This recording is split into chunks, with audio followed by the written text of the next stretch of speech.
What up, Panther Nation, Pantherologists? Welcome back to yet another live stream of today's episode of Pantherology. Did a live stream earlier. Some craziness happened in that. So if any of y'all have seen that, I apologize for the troll that came in here. I thought it'd be funny to say some stupid ass shit, basically.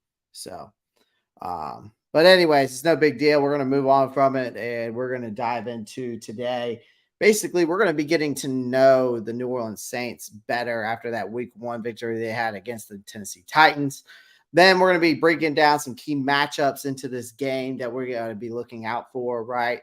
And then we're going to be talking about these injuries, and basically I'm going to give you my thoughts on each and every one of them, and then we'll end the show with a nice little Q&A for you guys to get involved in and be involved into the show. If you want to be more involved in the show, make sure you pound the like button as you're coming in. Subscribe to the channel if you haven't already, and click that post notifications bell so you don't miss out on any new content. Feel free to join the Discord. All my links are down below. That way it leads you to the Discord. It leads you to the link tree will lead you to all of my social media. And then also, of course, the sponsorship of our live stream is always betusa.com. If you sign up for free today, they'll match up to 125% bonus on your first bet. So go check it out. Okay. So I appreciate everyone joining the live stream. Let's get right into it. Make sure you get in the comment section. Love to hear y'all's thoughts as we're going through this. So who are the New Orleans Saints, right? Who is this team? Okay. Because we're preparing ourselves really for an epic proportions of a matchup against this team. And we're returning back to Bank of America Stadium for our home opener this Monday night, which I'm going to be there. So if anybody wants to meet up in Charlotte, let me know. They are to lock horns with this formidable New Orleans Saints. It's shaped up to be a clash that I think everybody is obviously looking forward to. Maybe not. Maybe because of these injury concerns that we're dealing with. Maybe some of y'all are feeling not so great about it, right? Obviously, we're an 0-1. Our reputation after a heart-wrenching loss to the Falcons last Sunday. The Saints are 1-0. On the other hand, are riding high after basically a thrilling victory against the Titans in Week 1. So now, historically, the Panthers have faced off against the Saints 57 times, okay, with the scoreboard tilting in the slight favor of the New Orleans Saints at 29-8. Here's the intriguing part of it, though. When it comes to defending our turf at the Bank of America Stadium against the Saints, the Panthers have held their ground at a deadlock 14-14 record, okay? All right, so we will see, okay? We swept them last year. Obviously, there's a lot of new faces and stuff like that over there at the Saints that we're going to be going over, obviously. So they get a clutch win over the Titans, right? The Saints get a clutch win over the Titans. to kick off their season. It wasn't a walk in the park by any means for this game, right? It was a game of dramatic twists and turns for the Saints. Okay, they kind of struggled to find their rhythm in the first half, failing to score a touchdown. The Titans defense held them to a mere like 143 yards through the initial 30 minutes of that game, the first 30 minutes of that game. Now, however, the Saints defense refused to yield, getting an interception on Ryan Tannehill, blocking a punt, sacking Tannehill twice before the halftime. So it was a defensive spectacle that kept them really in the game. Okay. Then they had some magic in the third and fourth quarter. They executed very well, scoring the games. I think the only touchdown they had in that game, right? Derek Carr, comes in as the new quarterback for the New Orleans Saints.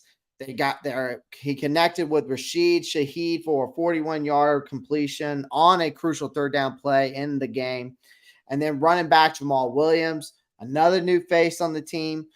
He sealed the deal with an 11-yard rush on a pivotal third down, which was a razor-thin game at that point, which was 16-15. And 16-15, it was the score over the Titans. Basically, their coach, Dennis Allen, summed it up saying that they kind of settled in a little bit more as the game went on, became a little bit more effective in the passing game. And he said that he felt that there might have been some opportunities downfield, but they snatched the victory away anyways, right? So when it comes to the Saints, though, they've got a lot of fresh faces on offense, okay? They shook up their offense with some new additions, right? They bring in Derek Carr, the former Raider, made his debut in that black and gold jersey. Carr threw his only touchdown, which was that dazzling 19-yard pass to Rashid Shaheed, displaying his poise and precision. He finished the day with 305 passing yards, a touchdown, and an interception. Despite enduring, though, 4 sacks in the first half, Carr showed some resilience and promise, right? I mean, I feel like Jamal Williams was a standout last year for the Lions. He comes there. Makes his presence felt, even though that he only managed like 14 rushing attempts for 45 yards. But a late third down run, which was 11 yards, which was the game changer and basically the clutch moment of the game. The wide receiver corps, though, also showcased their firepower there. Chris Olave racked up 112 yards on 8 receptions. Rashid Shaheed wasn't far behind with 89 yards on 5 catches. So the Saints offense wasn't perfect, had its ups and downs, got settled in the second half, and they won the game. So seems like the Saints defense was really finally finding them, or the Saints offense was really finding itself as they got into the second half. But overall in week 1, that their defense, I felt from watching the game, because I was watching some of their game, seemed like that their defense was pretty dominant for the most part, right? It wasn't just the offense that really shined at the end, right? Their defense emerged as some unsung heroes against the Titans. Like, they had 3 interceptions. Marshawn Lattimore, Paulson Adebo, I think that's how you pronounce his name, Marcus May. They all got an interception, which is not very hard to do against Ryan Tannehill, who is definitely below average at this point as a quarterback. What's more intriguing, though, is the Saints defense basically was an impenetrable wall in the red zone. They denied Titans any touchdowns. The offense found themselves, Titans offense found themselves getting very frustrated, managing just 5 field goals despite racking up 285 total yards. Their third down conversion rate was really bad. It was 2-12, only, highlighted the defensive, which really highlighted the defensive dominance of the New Orleans Saints. So Marshawn Lattimore summed it up with confidence, saying that he felt that their defense is something special. They're just going to keep getting better, growing over time. That's what he was saying. He goes, they're not the best defense in the league, could be, which is a big statement by him. So that's what we know of as the Saints as a team right now. Okay. So, bro, I'm losing faith on the Panthers front office. They have cap space to sign veteran cornerback or sign a Dalton Risner, but no, they signed someone from the practice squad. Yeah, Black Mama. I'm really trying to hold my composure when it comes to our front office right now. I just don't know exactly what they're thinking, why we're not reaching out to these veterans that are out there. Even even when it comes to the cornerback position, there are guys out there that are available. Dalton Risner is another guy that's available that you could have at right guard position. You can move Zavala over to the left, be a formidable offensive line till Corbett gets back. And then, when it comes to the cornerback, the only person that I could see that they're getting is Bradley Roby. I think that's who it is. I'm not too sure. I guess they don't feel that he's worth going after and signing. I'm not really sure who else is out there that's available at a free agent for a cornerback position. I would also be looking into Leonard Fournette, Kareem Hunt. I mean, they brought Tyreek Cohen in, but and then they bring in this Michael Strachan, who seems to have all the tools to put it all together and put it on the field, but I don't know how good he actually is. And then another thing is, there's guys that we could trade on this team. YGM's a guy you could trade right now, to maybe even get something decent. But I don't know what they're thinking. I don't know what's going on in that front office. I wish I knew. But I don't. They have no running. They sucks last week.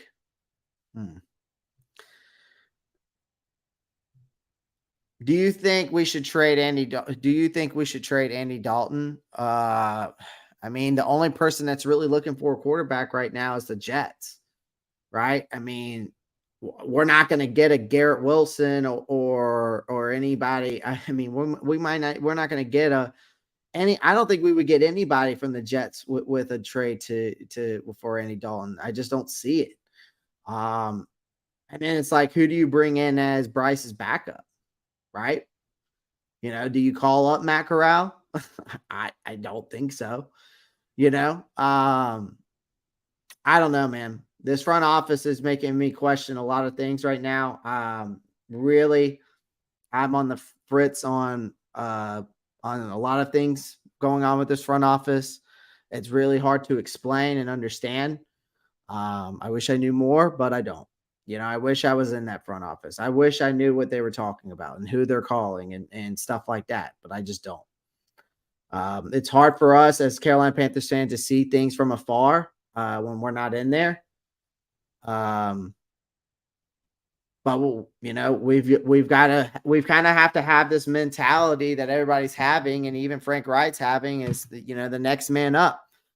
You know what I mean? It's hard for me to really be it's really hard for me to have another mindset. Man, it's early, but I'm nervous. We're in for a long season, getting hit hard with injuries. Yeah, I mean, we're not the only team that are dealing with injuries, right? I mean, we're not the only team that is dealing with injuries, right? I mean, I don't know if it's this artificial turf or these guys are just like, I was listening to a podcast earlier today. It's an NFL podcast. The guys are saying that they think that these guys aren't getting hit enough through the preseason and off season and on up to get used to getting hit consistently over and over again. That's the reason why people are saying, with these injuries, right? So, it is what it is. At the end of the day, we have to deal with it. This is the NFL. We got a long road ahead of us. I keep saying this, Rome wasn't built in a day. Well, you have to, you got to give it time. Another thing is too, is are these injuries caused by artificial turf? That's another thing that's trying to come out. So are we blaming the field now about that? But I've also heard that people are blaming that these players aren't getting used to hitting enough during the offseason to really keep their bodies used to the effects of it. So I don't know. There's a lot of conspiracy, a lot of unknown. And we can only, I'm coming from this as a fan standpoint and as much football knowledge as I know. Chris Showers, I appreciate you. You're a Saints fan. I appreciate you joining the live stream. I appreciate your comment. You might not want to put come out like that. It's a little sus, but it's all good though. It's all good. But I know what you're saying. Saints 30, Carolina 13. I think the Saints offense come out looking better Monday night. You already know their defense going to do their thing. Do that. Hey, I appreciate you joining, man. We have no first round pick next year. We should hope we win 3 games. Yeah, I mean, like I said, the Detroit Lions last year started 0-6 and they made the playoffs. So, and in this division last year, it only took 8 wins to make the playoffs and make the wild card. So, really, it's only week 2, guys. The panic button it's there, but does it need to be smashed yet? I don't think so. I remain optimistic. All right, key matchups, right? So I got these are the key matchups I have against the Saints. I think CJ Henderson versus the Saints wide receivers. Obviously, I got the Panthers run defense against the Saints rushing attack, and then Bryce versus himself. That's why that mirror is there. Okay. Facing himself, looking himself in the mirror. Okay. So the CJ Henderson. Okay. Once again, we're forced to rely on CJ Henderson to step up into the shoes of an injured, a JC Horn, a situation that none of us desired after the struggles we witnessed last season, right? So Henderson's limitations has been evident. Opposing teams have exploited his coverage repeatedly. I recall how the game transformed from when Horn exited and allowing the Atlanta Falcons to capitalize on Henderson's coverage, of finding an offensive rhythm, and then now, envision the challenge against Derek Carr with these wide receiver weapons that he has at his disposal. And Carr managed over 300 passing yards against a stout defense in week 1 because the Titans defense isn't really that bad. Okay. But the Panthers lack a solid run defense, really. Okay. That's our biggest issue. Okay.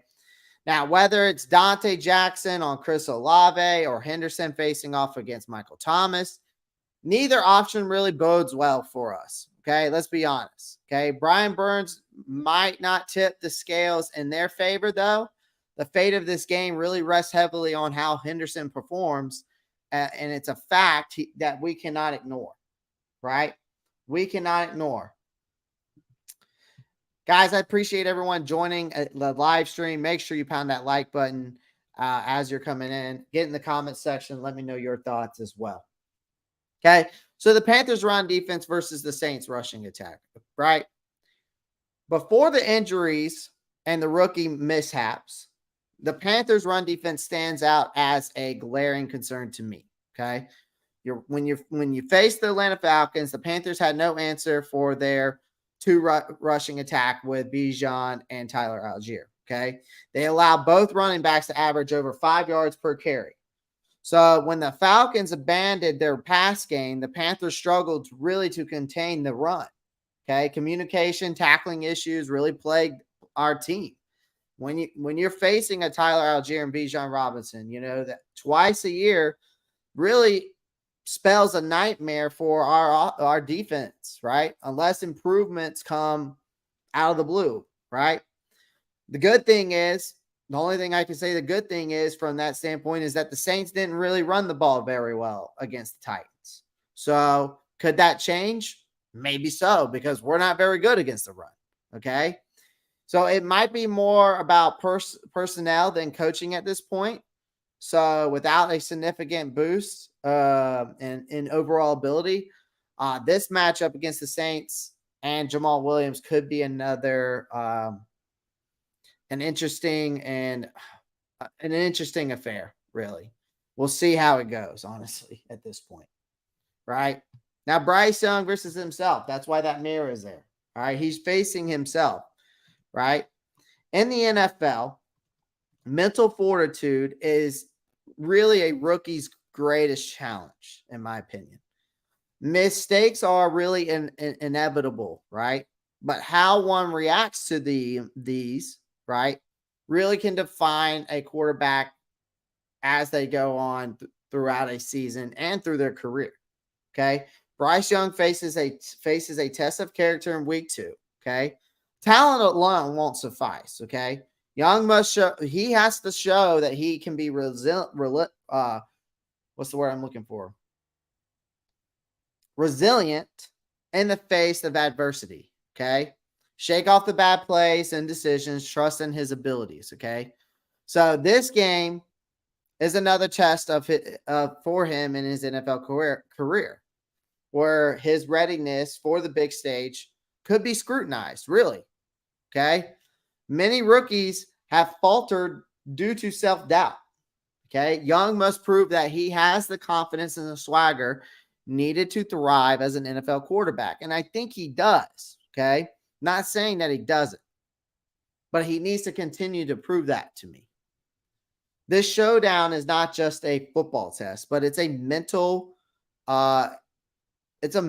game where Young must conquer the doubts and take a step forward, right? And hopefully lead us to victory, right?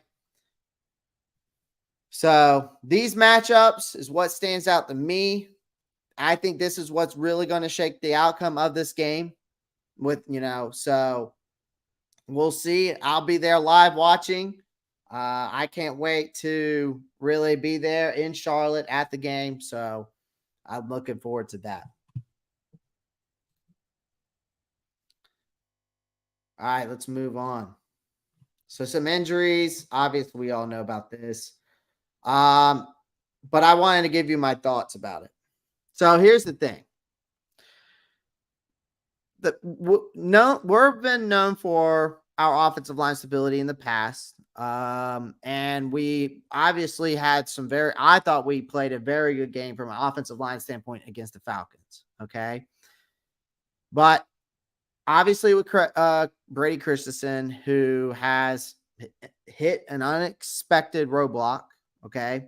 Which means he lands on the injury reserve. He's going to be out for 4 games. It's really been just a shocking turn of events, in my opinion.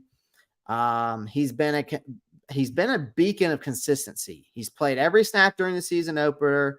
However, he suffered a bicep injury. Okay. And now we face this daunting task of filling in that void now that he is injured. And really, to say that this is a curveball would be an understatement, because the entirety of the previous season which he played 17 games, if I'm not mistaken, utilized just 2 combinations of starting offensive linemen. Now they find themselves shuffling through the deck twice in the span of mere 2 weeks.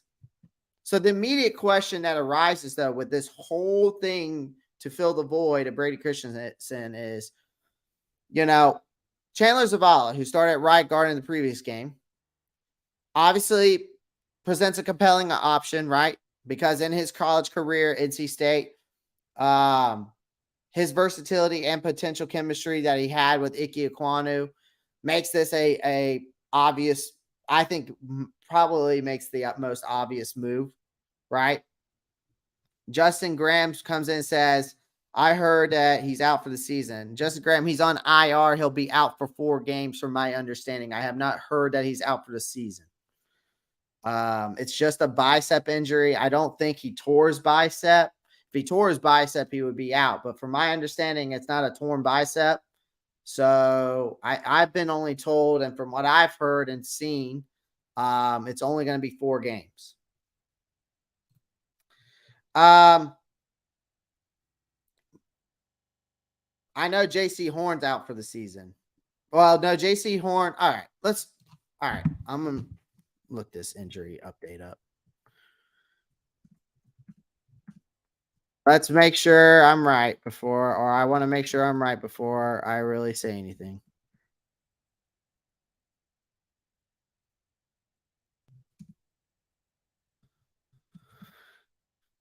Let's make sure. I'll double check myself. Okay, so yes, he will miss the remainder of the season. So he came out 4 hours ago. So that was at 3 o'clock, which I didn't see that. So that's on me. And then JC Horn's hamstring, I don't think is out for the season. Let's see.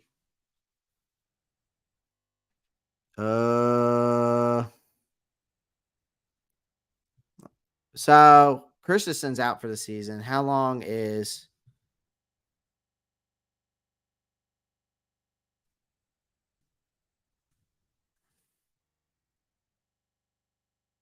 he's not out for the season. He's supposed to miss several weeks, Natter. Natter, he's supposed to be out for several weeks, which I'm anticipating 6 to 8 weeks. Says multiple weeks. So I wouldn't say it's out for the season. I'm gonna guess since it says multiple weeks, I'm gonna be guessing it's gonna be 6 to 8 weeks. So we'll see. We'll see. But when it comes to the Brady Christensen, right, there's some alternatives there. You got Cade Mays, Calvin Throckmorton, Nash Jensen, obviously, who I don't know if they're ready to step up to the plate, but we'll see. It probably is going to be Throckmorton because he's played left guard and right guard. He's played a lot of snaps at both positions. He's the veteran than Cade Mays and Jensen are. So the situation also hinges on the return of Austin Corbett, which he's not going to be playing the first 4 games, which he's obviously on the pup list. So the decision making on this process, obviously, we'll find out. We also made several roster moves today. You got Stanley Thomas Oliver, who found himself on the practice squad. Injury reserved due to his hamstring injury. They also released practice squad running back Spencer Brown. And then they brought in, obviously, the Michael Strachan guy, and they brought in Tyreek Cohen, which we all know about that. And Cohen's story, which was pretty interesting to me. Obviously, I knew about his injuries, but I didn't know he was from North Carolina. If he hasn't played in the NFL in the past 2 years due to injuries, which we know that due to the ACL, which was the first year, his Achilles was the second year. His return to the league really brings some spark of excitement. I'd hope that he can be like his old self, at least somewhat a bit. Like if he can be like even 75, 80% of his old self, that could be an intriguing offensive weapon there because of his speed and versatility. And then Michael Strachan, which I didn't know, but he has all the tools really to be an intriguing prospect at the wide receiver position. He's 6'5", 225 pounds. He's got the size, he's got the speed, he's got all the tools to really be a good wide receiver, but it obviously we'll see how it goes. Last year, he didn't really have a lot of a presence felt. He only had 5 receptions for 85 yards over the past 2 seasons with the Colts. But he ran a 4.5 40 yard dash in his combine. So I don't know. We're bringing in these guys that are basically developmental players. Like I said, they're the unknowns for these guys that we're bringing in. We'll see how they pan out. Guys, make sure you pound that like button. 13 people are watching. There's only 9 likes. There should be 13 likes. Let's go. Trying to get this channel to the moon, ladies and gentlemen. Yeah. So Nata, JC's not out for the year. JC's going to be out for multiple weeks, and I'm assuming it's going to be 6 to 8 weeks. How do Panthers get hurt so much? Matt Chatter, I kind of went on a rant on this earlier. I don't know. People are saying NFL players are starting to blame the turf. Some people out there blaming that these guys, like I was listening to an NFL podcast earlier today at the gym while I was doing some cardio. And they were basically saying that they think that a lot of these guys are not getting hit consistently enough on throughout the offseason to get used to, going into the regular season. That's causing issues. They're also playing, their practice fields. I don't even think the practice fields are artificial turf. So they're not playing on artificial turf constantly, right? So I don't know that some people are blaming that. So there's really an unknown on what are causing all these injuries to these teams, right? We're not the only one that are dealing with it, right? There's other teams out there that are, right? So, we'll see. 15 people are watching. Make sure you pound that like button. It goes a long way, guys. I really appreciate everyone joining the live stream tonight. Feel free to get in the comments section. Love to hear y'all's thoughts as we're going throughout this PowerPoint presentation I've put together. So I appreciate y'all. There's 15 people watching and only 9 likes. Let's go.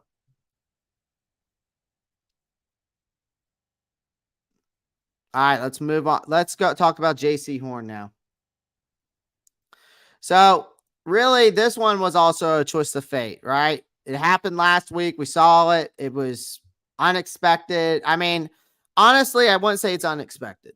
I shouldn't say it wasn't unexpected, because I expected that it was either going to be Dante Jackson or JC, right? And it could still be, unfortunately, there is that potential of Dante Jackson still getting injured. I'm not throwing any negative thoughts or negative vibes out there. I'm not trying to, but we knew going into this season that they both had to stay healthy. And this obviously this obviously has happened again. Okay. The football gods have not been kind to us. Let's just be honest. Okay. So he's obviously going to be sidelined for an extended period of time due to a hamstring issue. At this point, the only thing I can say is the next man up, because that's the only mindset I really have, because I don't know what else to do. I don't know what else to say to you guys to make you feel better at this point. Our front office is not signing anybody. They're bringing in all these developmental players that they think that, I guess are we trying to develop for years to come, I guess, like next year or the year after that?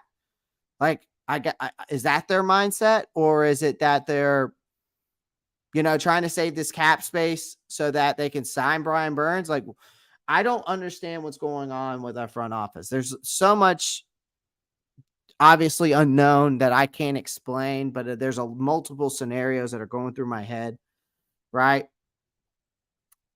So,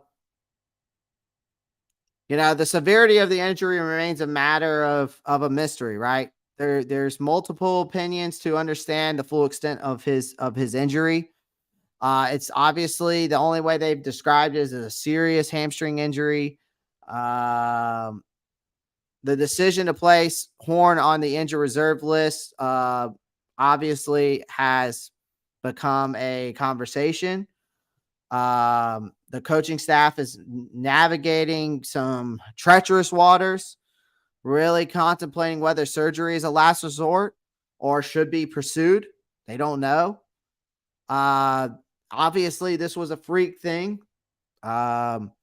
Really reflecting on the unpredictable nature of injuries in the world of football. It like I said, it happens.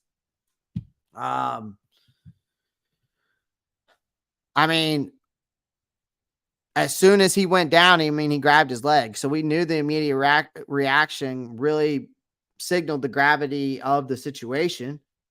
And with his history with injuries paints a painful picture, because in his brief NFL career, he's managed to only participate in just 17 of the possible 35 regular season games since coming into league, right? There's just been reoccurring setbacks, and it's unfortunate. So now the daunting task of filling the void there is then you've got CJ Henderson, right? So the team may explore additional options. They have brought in some guys like DiCaprio Booty, and they brought in Lamar Jackson. So I mean, and both of these guys are on the practice squad from my understanding right now. It doesn't sound like anyone's been moved up to the main roster yet. Um, of course, the coaching staff is still going to remain confident in the players that they do have, right? Which includes Troy Hill and Dante Jackson as they try to figure out this injury riddle that they're going through. So the cloud of uncertainty just continues to hang over our heads, guys. I mean, JC Horn's fate is uncertain. The team is trying to grapple through this task, trying to adapt to his absence. I mean, really, the NFL journey, and as Horn's story, painfully illustrates, it's just is a often roller coaster ride filled with just unexpected twists and turns, right? We can only hope for a swift and successful recovery for him at this point, and basically have that mentality of the next man up, because I don't know what else really to say to you guys. I wish I could be more, more positive, say he's going to be fine. He'll be come back and he's going to be a Pro Bowl corner, which we all thought he would be. I mean, I can't say that.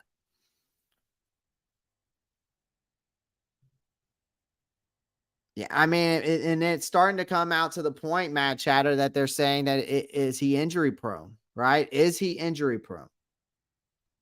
And he might be. And that's the chances that you take in the NFL with these guys. You don't know if these guys are injury prone or not when you draft them. You don't know that, right? I watched JC play all through college because I'm a Gamecock fan. So I watched him play every down. He didn't really have a major history of injuries when he was in the NCAA. I think he only missed like 2 or 3 games during his time at South Carolina. So, it wasn't a lot. But what do you blame it on? Do you blame it on the coaching staff? Do you blame it on the field, the artificial turf? Do you blame it on the strength and conditioning coaches? Do you blame it on the front office? Who do you blame it on? I don't know. At this point, though, JC Horn's time here in Carolina is I feel like it's starting to wear thin. It's starting to wear thin. And it's unfortunate, though, because I had really high hopes for him. But it's starting to make me think that it might be time to move on from him. But with our luck, if we move on from him, then he goes and balls out somewhere else, right? So that's another thing. It's like, it seems like when players move on from our organization, they go on and ball somewhere else. But it is what it is. All right, I'm going to end it off with a nice little Q&A for you guys. Feel free to get in the comment section, ask any questions. I'm willing to answer anything you might have on your mind.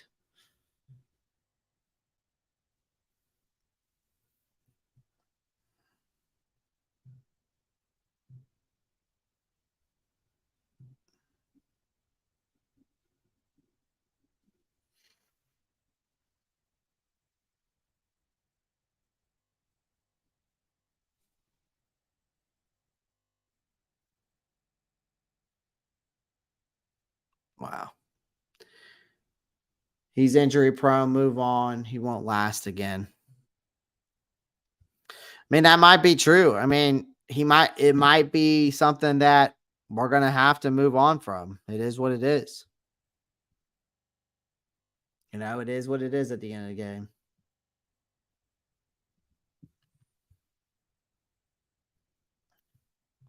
The Buffalo Bills had these injury issues with the last owner. Yeah, I mean, I don't know, man. I don't know what the issues are. I wish I had all the answers, but I don't. I wish I had all the answers, but I don't. It's hard to do this from afar and understand why these things happen, but that's part of the NFL.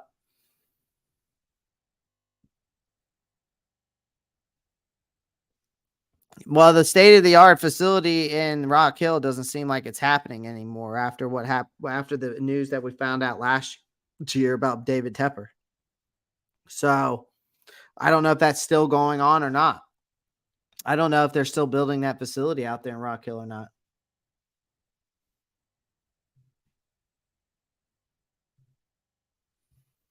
But their owner, not such a weirdo. Yeah, I don't even know who the Bills owner is, honestly.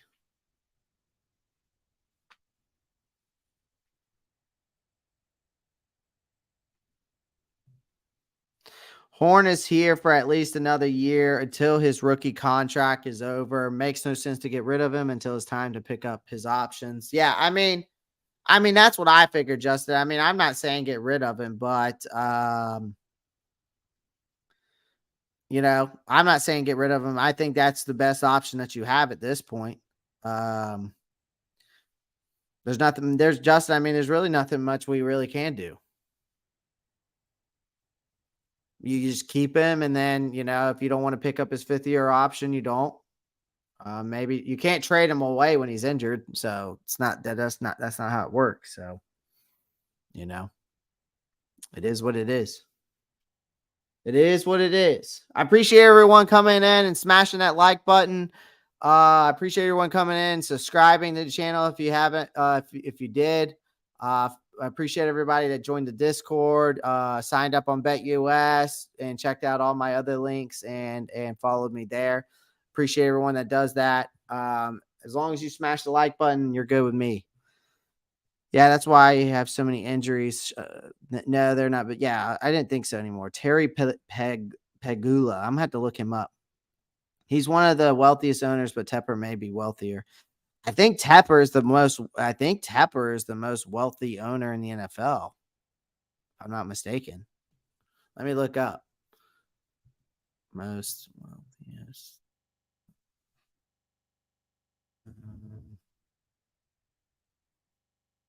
I think he's at least top 5. Let's see.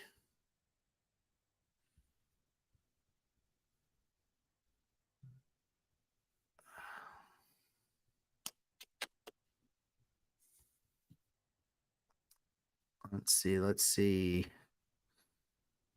Whoa, he's pretty damn wealthy because I've gone through top 25 already and they haven't showed his name yet. All right, so we're in the top 10 now. Yeah, David Tapper's third on the list. He's a hedge fund manager. Manages nearly 13 billion in assets. So his net worth is $18.5 billion. You prepare to trade Horn when he's better. I mean, I don't think that's the move that they're going to do. I mean, because if he gets better and then he comes back on the field, what if he balls out? What do you do then? Right? These are the different scenarios that you got to think about. Let's say he comes off this injury and he balls out, okay, and plays well. What do you do then? Right? And then do you not pick up his 5th-year option and keep him, or do you trade him? Like, what do you do? I can see us having a productive season. I say we win 8 games and go all out next year.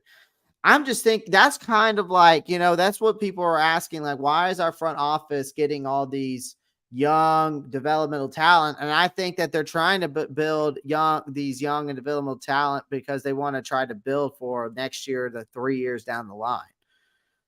With Frank Wright being here, but Panthers fans are impatient. We've been dealing with this for how many years now, and everybody wants to win now. Again, Rome wasn't built in a day, and you can't rush those kinds of things, right? So I don't know, man. There's a lot of unknowns, a lot of concerns. We just got to ride it out at this point, folks. I'm here for the long haul. I'm going to ride it out. I'm going to be on YouTube every single day, like I have been twice today. So because I wanted to make up since I missed on Tuesday for you guys. So I wanted to bring some more content to you guys today, some extra content. So, all right, guys. Well, I'm going to hop off here. I appreciate everyone joining the live stream. Appreciate chatting with you guys in the comment section. Make sure you pound the like button, subscribe to the channel if you haven't already. Click that post notifications bell so you don't miss out on any new content. My link tree is down below. It has all my links to the Discord, to BetUSA, and all of my social media. If you go to that, it will take you to each and every one. You can just click on it. It'll take you right to it. So you can also follow me there as well. It helps and support the channel. But if you just come on here and support me, get in the comment section, that's all that I ask. So I appreciate everyone joining, guys. Let's not hit the panic button yet. And as always, y'all know what to do. Keep pounding.